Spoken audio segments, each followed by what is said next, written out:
नमस्कार, मैं हूं आपके साथ लोकेंद्र त्यागी। न्यूज स्टेट में आप सभी का स्वागत है। आधे घंटे के इस बुलेटिन में आपको सियासत और आपके सरोकार से जुड़ी हर बड़ी खबर दिखाएंगे। सबसे पहले बात भोपाल की करेंगे, जिसमें आपको बताएंगे कि आखिर शहर में बाघ क्यों आ रहे हैं और टाइगर कॉरिडोर में वाहनों की आवाजाही से बाघों पर क्या असर हो रहा है। इसके साथ ही मध्य प्रदेश में चुनाव के लिए कौन सी दिशा तय हो गई है, इसका भी विश्लेषण करेंगे। तो वहीं ग्वालियर चंबल में सबसे बड़ी परीक्षा किसकी मानी जा रही है, ये भी आपको बताएंगे। जबकि छत्तीसगढ़ बीजेपी में वोकल फॉर लोकल की मांग क्यों उठने लगी, इसकी सियासी वजह आपको बताएंगे। तो आइए शुरू करते हैं। खबर तो यह है,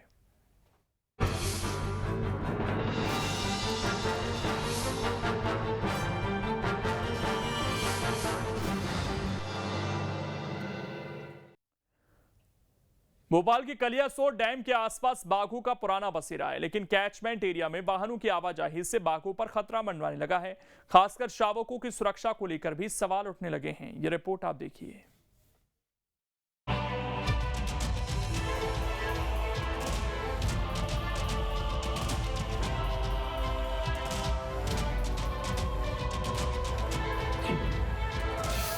कलियासोत में बाघों का पुराना बसेरा।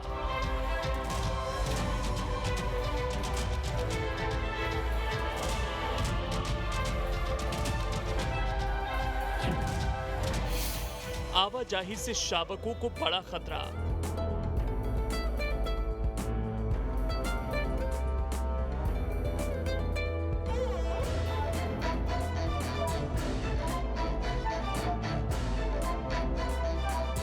वैसे तो भोपाल में बाघों का दिखना हैरान नहीं करता, लेकिन जब आबादी वाले इलाकों में चहलकदमी बढ़ने लगे तो ये खतरे की घंटी हो सकती है। सिर्फ इंसानों के लिए नहीं, बल्कि बाघों के लिए भी ये खतरा हो सकता है। ऐसा इसलिए क्योंकि रात के वक्त शावक बाहर निकलते हैं। ऐसे में उस वक्त गाड़ियों की आवाजाही ठीक नहीं, शावकों की जान को खतरा हो सकता है। दरअसल तेहरा शटर, वाल्मी, मैनेट का पूरा इलाका बाघों का कॉरिडोर है। इलाकों में पक्की सड़कें बन चुकी हैं। तेज रोशनी से बाघों को दिक्कत हो रही है। निर्माण कार्य से भी बाघों की परेशानी बढ़ रही है। इन इलाकों में आए दिन बाघों का मूवमेंट देखा जा रहा है। अगर जल्द ही वाहनों की आवाजाही और निर्माण कार्यों पर रोक नहीं लगी तो बाघों और इंसानों दोनों को खतरा हो सकता है। ये एक सुखद वातावरण तो नहीं निर्मित करता है वहाँ पे, और ये वास्तव में चिंता का विषय भी है। जैसा कि अभी सभी ने ये एक वीडियो देखा है कि 2 बच्चे जो थे वो रोड पे थे और उसी समय गाड़ियों की आवाजाही काफ़ी चल रही थी। तेरा शटर के पास जो जागरण लेक यूनिवर्सिटी है उसके रोड पर। तो तत्काल हमने प्रशासन को संज्ञान में भी लाया है इस बात को।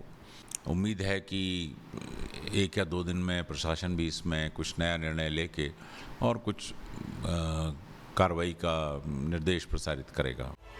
वैसे सवाल ये भी है कि आखिर भोपाल में बाघ बार बार आबादी के बीच क्यों आ रहे हैं। तो दरअसल बाघों का भोपाल से 300 साल पुराना नाता रहा है। न्यू मार्केट और गुलमोहर का इलाका बाघों का बसेरा था। इसी वजह से बाघ राजधानी के इलाकों को नहीं छोड़ पा रहे।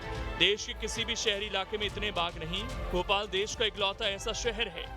मध्य प्रदेश की राजधानी भोपाल के करीब जो टाइगर्स हैं उनकी सुरक्षा की बहुत गंभीर जो समस्याएं सुनने में आ रही हैं। कलियासोत डैम के आसपास जो टाइगर फैमिली अपने कब्ज के साथ जो मूवमेंट कर रही है, हम मानते हैं कि फॉरेस्ट और पुलिस उस पर पूरी निगरानी रखे और उनकी सुरक्षा के लिए पूरे उचित कदम उठाए। टाइगर्स का जो कॉरिडोर है, उस कॉरिडोर में निश्चित तौर पर जो डिस्टर्बेंस हो रहे हैं उनको रोकने के लिए फॉरेस्ट डिपार्टमेंट रात के समय आवाजाही बंद करे, वहाँ पर कोई भी गाड़ी मूवमेंट ना हो, कोई दुर्घटना ना हो और इनकी शिकार या कोई अन्य असंतोषप्रद कोई घटना ना हो। अच्छी बात यह है कि भोपाल के आसपास रहने वाले बाघ इंसानों के आदी हैं, लेकिन इसका मतलब ये नहीं कि बाघों का आबादी के बीच आना खतरनाक नहीं। वैसे सवाल ये भी है कि आखिर बाघ आबादी के बीच क्यों आ रहे हैं, तो जानकार बताते हैं। केरवा कलियासोत के जंगलों पर ध्यान देना होगा। जंगल के अंदर कई निजी रकबे हैं। निजी रकबा वालों को विस्थापित करना होगा। राजस्व के खसरों को वन इलाकों में शामिल करना होगा। खसरों का सेटलमेंट कर इलाकों को जंगल बनाया जाए। इससे बाघों को मूवमेंट के लिए और जगह मिल जाएगी। केरवा कलियासोत को बफर जोन भी बनाया जा सकता है। मतलब साफ है कि भोपाल में अगर बाघ आ रहे हैं तो उसके लिए भी इंसान ही जिम्मेदार हैं, क्योंकि कहीं ना कहीं उनके आशियाने वाले इलाकों में अतिक्रमण हुआ, जिससे बाघों को रहने की जगह कम पड़ी साथ ही खाने की भी कमी हो रही है।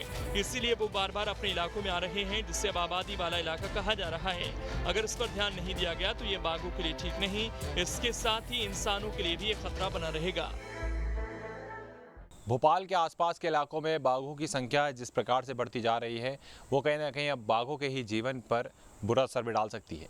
अगर हम बात करें भोपाल के कलियासोत डैम की, तो कलियासोत का जो इलाका है, यहाँ पर बाघों का मूवमेंट लगातार देखने को मिला है।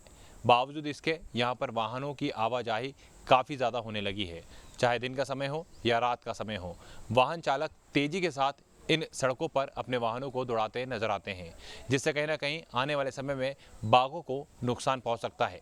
देखना होगा कि वन मंडल के द्वारा जो प्रयास जिला प्रशासन से किए गए हैं, उनमें जिला प्रशासन कितनी सख्ती बरतता है और यहाँ पर वाहनों की आवाजाही या फिर उनकी जो स्पीड है उसमें थोड़ा बहुत अंकुश लग सके, इसके लिए क्या प्रयास करता है ताकि बाघों के जीवन को बचाया जा सके।